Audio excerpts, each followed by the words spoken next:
मूंछों पर ताव है, आंखों पर काला चश्मा, जिस्म पर काला लिबास। ये कोई फिल्म का हीरो नहीं है, ये कोई पर्दे की कहानी भी नहीं है। इनका नाम है आदित्य राजभर। एक नाम जो आज युवाओं की धड़कन बन चुका है। एक ऐसा चेहरा जिसकी एक पोस्ट पर युवाओं का हुजूम उमड़ पड़ता है। जहां कदम रखते हैं वहां नारे गूंजते हैं और जहां आवाज उठाते हैं वहां खामोशी टूट जाती है। मेरा है, ठीक है, आर्थिक रूप से किसी का सहायता नहीं चाहिए, मेरा परिवार है, मैं देख लूंगा। धन्यवाद। सर एक सवाल और होगा। जिन्होंने राजनीति में संभावनाएं नहीं खोजी बल्कि संघर्ष से रास्ता बनाया और उसी रास्ते पर एक पार्टी खड़ी की, भारतीय भैरव सेना, जिसके राष्ट्रीय अध्यक्ष वो खुद हैं।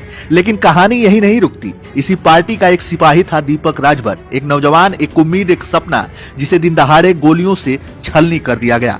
और इत्तेफाक तो देखिए, ठीक उसी दिन आदित्य राजभर के पिता पर भी हमला होता है। अब इसे साजिश कहें या महज एक इत्तेफाक, ये तो जांच का विषय है।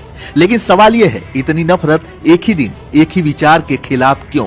4 दिन बीत जाते हैं, इंसाफ नहीं आता और फिर बेलसड़ी गांव पहुंचते हैं आदित्य राजभर।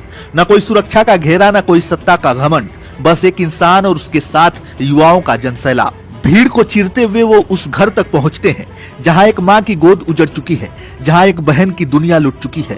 वो कुर्सी पर नहीं बैठते, वो सत्ता का तमगा नहीं दिखाते, सीधे उस मां के पास जाते हैं, उस बहन के पास जाते हैं और गले लगते हैं। उनकी आंखों से आंसू फूट पड़ते हैं। उस समय वो नेता नहीं दिखते, वो बेटा बन जाते हैं, वो भाई बन जाते हैं। रोते हुए कहते हैं, दीपक मरा नहीं है, जब तक मैं जिंदा हूं उसकी लड़ाई जिंदा है। और फिर वो वाक्य जो सिर्फ भाषण नहीं होता, जो दिल से निकलता है, दोषियों को बख्शा नहीं जाएगा। ये कोई चुनावी जुमला नहीं है, ये एक चेतावनी है।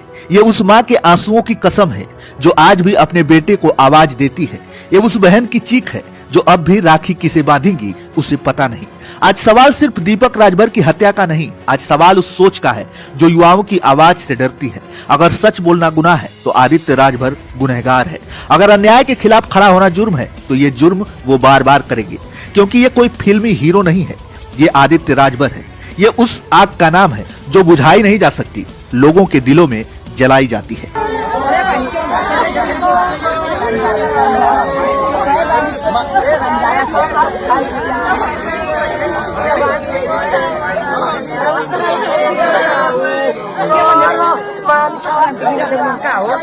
बैठ जाओ जो बैठ जाओ दादी।